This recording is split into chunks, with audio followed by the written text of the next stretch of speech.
Hey, what's going on, guys? My name is Jake from today's iPhone.com, and here are this week's biggest stories.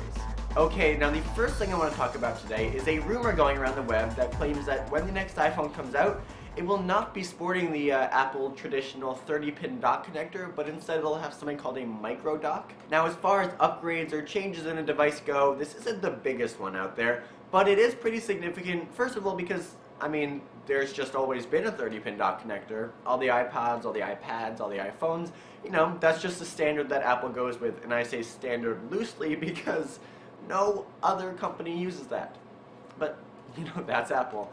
But anyway, so if Apple were to change from the 30-pin dock connector to a smaller micro dock, not only would it mean that your phone does not have a giant rectangular hole at the bottom that gets lint and dirt and stuff in it, but if they did shrink that down like they've shrunk basically everything else inside the iOS devices, it's just one more way to get the overall footprint of the iPhone or whatever smaller. Or it could just mean more room for something like a bigger screen. So, of course, this is just a rumor at this point, and the next-gen iPhone is pretty far off, but it's still something to keep in mind. Okay, and really quick, we move on to an awesome jailbreak basic tip posted by Tyler this week. And this super simple tweak basically allows you to change the carrier name at the top left-hand corner of your iPhone to whatever you want.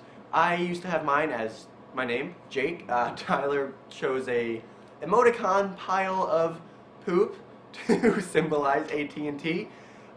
Fitting, I guess. You can basically do anything you want. It's built right into SB settings, an application that most jailbreak users already have. So if you don't know how to do this, definitely check it out. And if you're on the fence about jailbreaking, these are the kind of things that I like the best, so this might just sway you, so definitely hit that up, link in the description down below. And we move on. Okay, let's talk about Facebook. At a shareholders meeting recently, Tim Cook was talking about the social network, and he basically said that, Facebook is a friend, and we know that a ton of our users are on Facebook constantly. And then he sort of talked about Twitter and how Twitter integration has been great for both Apple and Twitter, and it's been leading a lot of people to believe that possibly Facebook integration is coming in the next iteration of iOS. And that would be super awesome. A lot of people were definitely disappointed when it was announced that Twitter was integrated into iOS 5 and Facebook wasn't. With the Facebook application constantly being one of the most downloaded applications on the App Store, it seems like a no-brainer to integrate the social network into iOS. But I think it was more of a, business negotiation thing that didn't really work out. So hopefully Tim Cook's candid comments mean that they have worked out their differences and we will see Facebook integration eventually. Okay, next, let's talk a little bit about Microsoft Office for the iPad. Now, there have been a lot of back and forth reports about this application for the past week or so. Basically, the Daily posted an article with some supposed leaked pictures of a Microsoft Office application running on an iPad, got everybody excited, and this story looked pretty legit. Until Microsoft released a couple statements saying that, we respect the Daily and all, that's nice of them, but this story is false, we do not have this in the works, blah, blah, blah, blah, blah, blah, blah, and now, then there were stories released as saying that Microsoft's denial doesn't mean that the application doesn't exist, and that the Daily has more information that they're going to post at a later date, and it's all very confusing and quite a strange situation.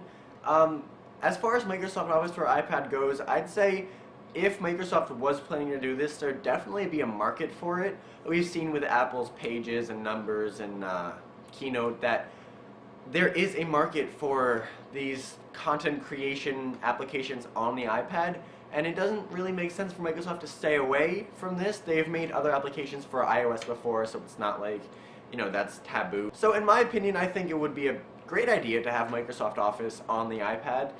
Both for Apple and for Microsoft and for the users. Okay, and let's end on everybody's favorite subject, the iPad 3.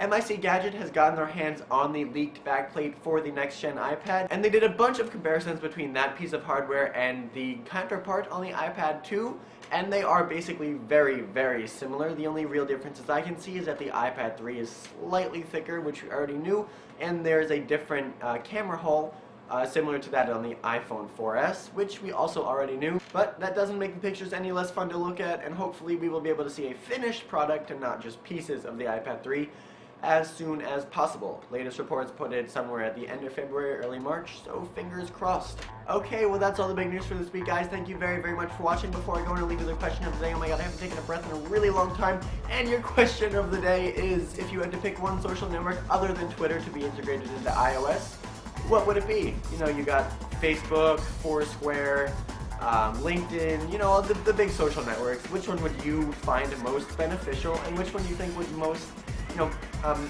meld, is that the right word? Yeah, meld with iOS. You can let me know in the comment section down below, or hit me up on Twitter at TIP_Jake. I try to respond to everybody that tweets me, so if you have something to say, the best place to do it is there. Please don't forget that the links to all of these stories I talked about in this video are in the description down below. And as always, for more news, views, and reviews, please check out today'siphone.com, and I will see you next week.